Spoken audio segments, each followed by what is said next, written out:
सोचिए, हमारी दुनिया आज एक दूसरे से कितनी ज्यादा जुड़ी हुई है। लेकिन क्या कभी यह सोचा है कि इस जुड़ाव का इतिहास कितना गहरा और कितना हैरान करने वाला हो सकता है? चलिए आज इसी की पड़ताल करते हैं। तो सवाल ये उठता है कि ये वैश्वीकरण, जिसे हम ग्लोबलाइजेशन कहते हैं, आखिर ये शुरू कब हुआ?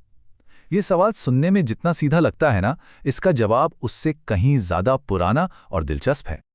देखिए, ज्यादातर लोगों को लगता है कि ग्लोबलाइजेशन तो बस पिछले कुछ दशकों की ही बात है। लेकिन असलियत तो ये है कि ये एक ऐसी प्रक्रिया है जो हजारों सालों से हमारी दुनिया को शक्ल देती आ रही है। तो चलिए इस बात को समझने के लिए जरा वक्त में पीछे चलते हैं, उस प्राचीन दुनिया में जो व्यापार और नए नए विचारों के विशाल नेटवर्क से एक दूसरे से जुड़ी हुई थी। इसका सबसे बेहतरीन उदाहरण है सिल्क रोड। और हाँ, ये कोई एक सड़क नहीं थी, बल्कि ये तो रास्तों का एक ऐसा जाल था जो 1500 सालों से भी ज्यादा समय तक फलता फूलता रहा। और नाम से ऐसा लगता है कि इन रास्तों पर सिर्फ रेशम का कारोबार होता होगा, है ना? लेकिन ऐसा बिल्कुल नहीं था। रेशम तो था ही, पर उसके साथ साथ मसाले, सोना चांदी, नए नए आविष्कार और यहाँ तक कि बौद्ध, ईसाई और इस्लाम जैसे बड़े बड़े धर्म भी इन्हीं रास्तों से दुनिया भर में फैले। पर बात सिर्फ विचारों की नहीं थी। जो चीज सफर कर रही थी वो हमारी आपकी डाइनिंग टेबल तक पहुंच चुकी थी। अब जरा नूडल्स और स्पैगेटी के बारे में सोचिए। कितनी दिलचस्प कहानी है ना? माना जाता है कि दोनों की जड़ें एक ही हैं, जो ये दिखाता है कि उस प्राचीन दुनिया में भी अलग अलग संस्कृतियां एक दूसरे से कितनी जुड़ी हुई थीं। और कभी-कभी तो किसी दूसरे महाद्वीप से आई एक अकेली फसल पता है क्या कर सकती थी? वो लाखों लोगों की जिंदगी और मौत का फैसला कर सकती थी। पूरे 10 लाख, जी हां, 1 मिलियन। 1840 के दशक में आयरलैंड में इतने लोग मारे गए थे जब अमेरिका से लाई गई आलू की फसल पूरी तरह से बर्बाद हो गई थी। हजारों सालों तक सामान और विचारों का ये लेन देन धीरे धीरे चल रहा था। लेकिन फिर आई 16वीं सदी और एक ऐसी घटना हुई जिसने सब कुछ पलट कर रख दिया।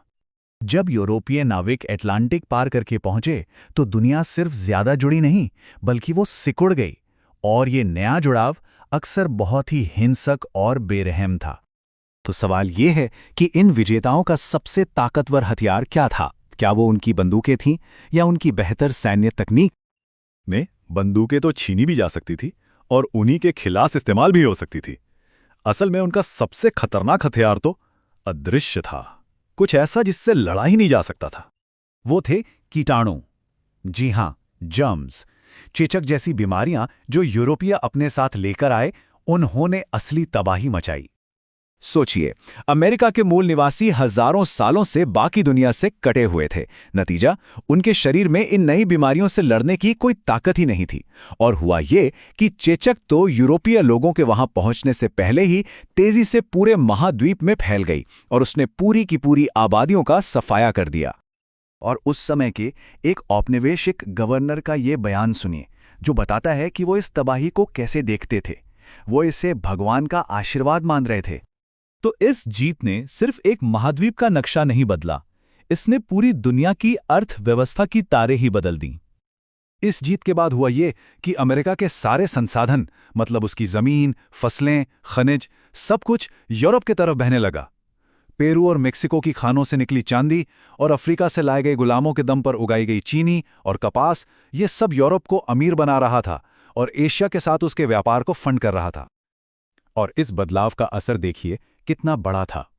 18वीं सदी तक दुनिया के सबसे अमीर देश कौन थे? चीन और भारत। व्यापार का सेंटर कहाँ था? एशिया में। लेकिन इसके बाद पासा पूरी तरह पलट गया और यूरोप दुनिया का नया इकोनॉमिक सेंटर बन गया।